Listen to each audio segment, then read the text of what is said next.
If you're searching Grand Galvez, also known for years as Hotel Galvez, this is not a perfect room tour and it's not a hype video. This is what it actually felt like staying there, arriving late at night, what the room was really like, the historic lobby, and those gorgeous hallways, including the long lounge and bar with the red chandeliers, breakfast in the morning, the pool area, and then the beachfront reality, because the pool experience and the beach experience are very different things here. And if you're doing this as a pre-cruise hotel, I'll also mention how far it felt from both IAH and Hobby airports in Houston and to Cruise Pier 28 in Galveston. And as we're walking through the lobby and the hallways, it kept reminding me of a mix of a few places we've stayed before. Hotel Del Coronado, Disney's Grand Floridian Resort and Spa, and the Royal Hawaiian, but on a smaller scale, and in some ways, much more opulent in its public spaces. Not in the size, but the feeling. And that really sets the tone for the stay, especially arriving late as night, as we did. So, let's start with exactly that, our late arrival.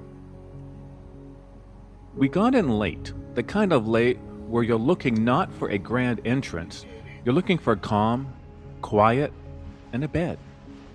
And the first thing I noticed is that even at night, Grand Galvez still leans into that old school iconic hotel feeling. It's not loud, it's not flashy, it's more composed, like it knows what it is. Our flight into Houston was delayed by a good 90 minutes, so we arrived at the Grand Galvez much later than we had planned. And I'm glad in a way we arrived late, because this is when you really feel whether a hotel is comforting or stressful. The lighting, the quiet, the way the place carries itself, this part matters more than people think. And then we got up to our room.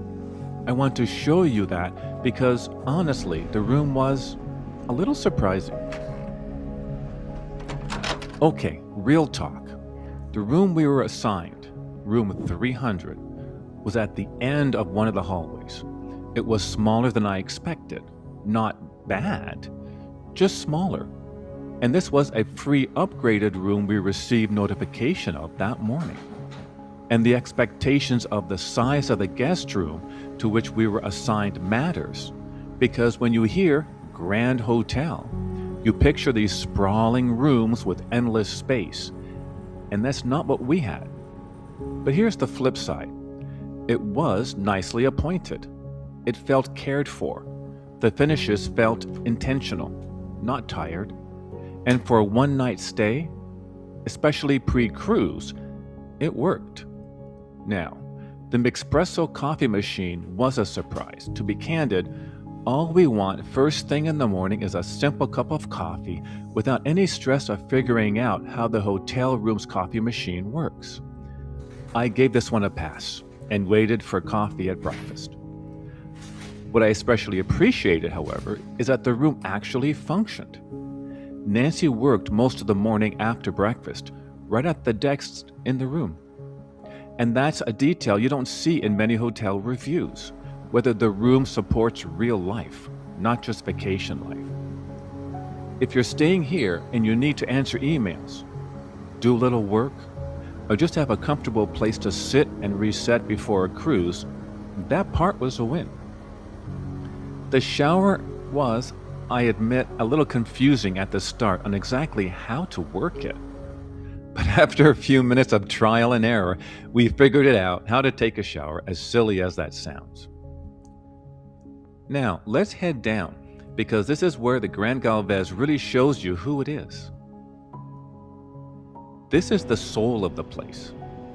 The Grand Galvez has been part of Galveston's story for a long time. It originally opened way back in 1911. You can feel that historic identity the moment you step into the lobby area. It was interesting to see the different artifacts on display in the lobby. They certainly added to the historic feel of the place. But what really got me were the hallways branching off to either side of the central lobby. They aren't just hallways.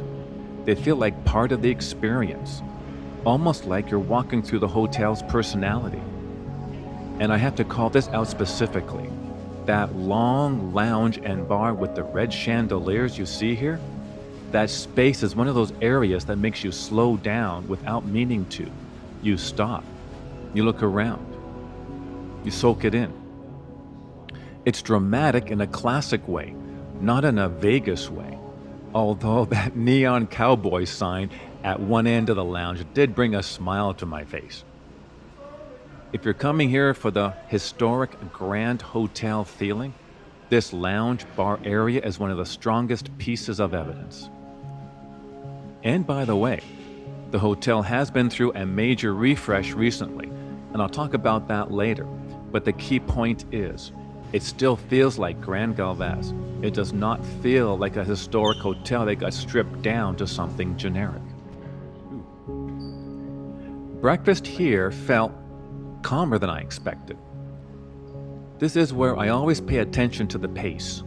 Is it chaotic, loud, rushed, or does it feel like a real morning? For us, it felt like the kind of breakfast that sets you up for a better day. Not necessarily because of any one item, but because of the atmosphere. If you're here pre-cruise, and for the record, we did see a few other families that appeared to be going on the same Disney cruise that we were, this matters. You're trying to relax before embarkation, or you're trying to get organized and get ready. We dined at the hotel's Monarch Restaurant just off the lobby. Nancy certainly enjoyed her avocado toast, something she doesn't typically have back home. And I certainly enjoyed my omelet. And yes, the coffee was delicious. We were not rushed at all. It was a very relaxing breakfast with us enjoying the immersive, beautifully appointed restaurant environment and beyond. And for us, that breakfast flowed right into a slow morning, with Nancy working back in the room and me grabbing some of the details you don't always notice when you're rushing. Now, I did not expect this, but I loved it. There was a display about the Taylor Sheridan series 1923 with notes about the filming. As you can see here, it was more than just a sign about the scenes which were filmed here. It was an entire display set back to the early 1920s, except for the TV screen, of course. It's a small thing, but it adds to the feeling that this hotel isn't just a place to sleep. It's part of a bigger story. It's the kind of detail that makes you feel like you're staying somewhere with cultural gravity, if I can be overly poetic, not just a room with a keycard. Now, the pool, whose entrance was at the end of the one side of the lobby with the 1923 display just mentioned. This was a totally different experience than the beach, which we will see shortly, and I want to be crystal clear about that. The pool area feels curated. It feels like a resort zone. It's where you can't exhale without negotiating weather, wind, sand, or crowds.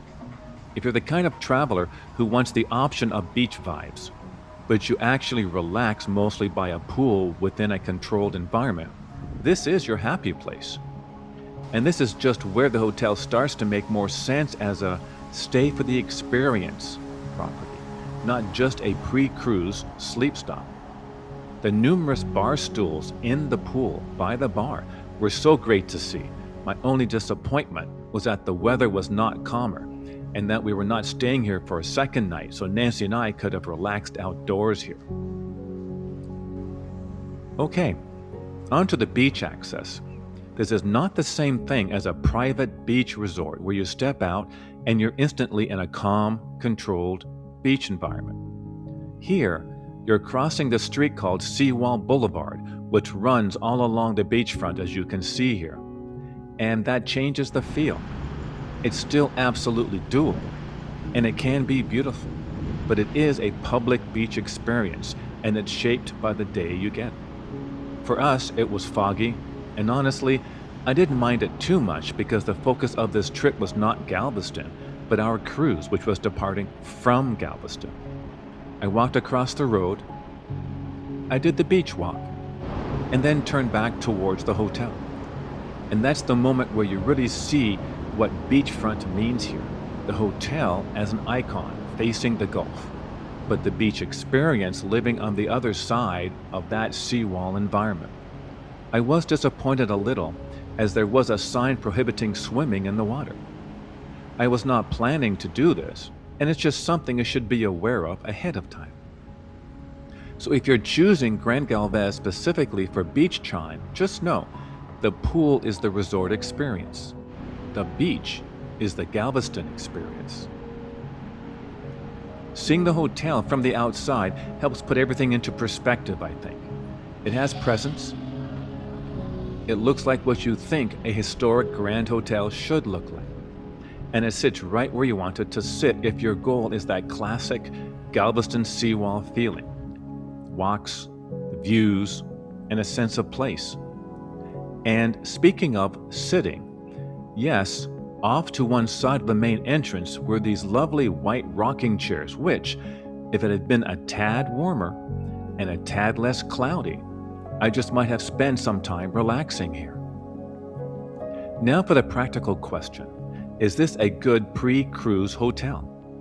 From the Houston airports, it's very doable, but also depends on traffic. From IAH, plan on it being the longer run, of course. It took us about 75 minutes. From Hobby, typically shorter. And from the hotel to Cruise Pier 28 in Galveston, the one that Disney uses, it felt close enough that you're not starting a cruise day stressed.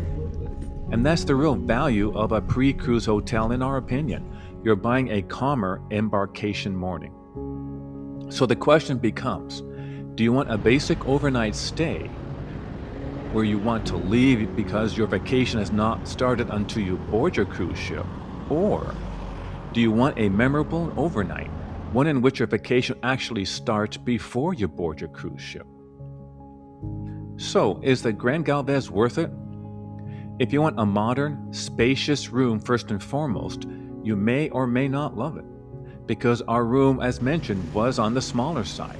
It had a shower that was a little intimidating to use at first, and an in-room coffee machine that I didn't even bother to try to get to it. But if you want the feeling of staying somewhere historic, somewhere iconic, with beautiful public spaces, that lounge and bar with the red chandeliers, a real resort-style pool area, and easy access to the seawall and the beach, then I get it.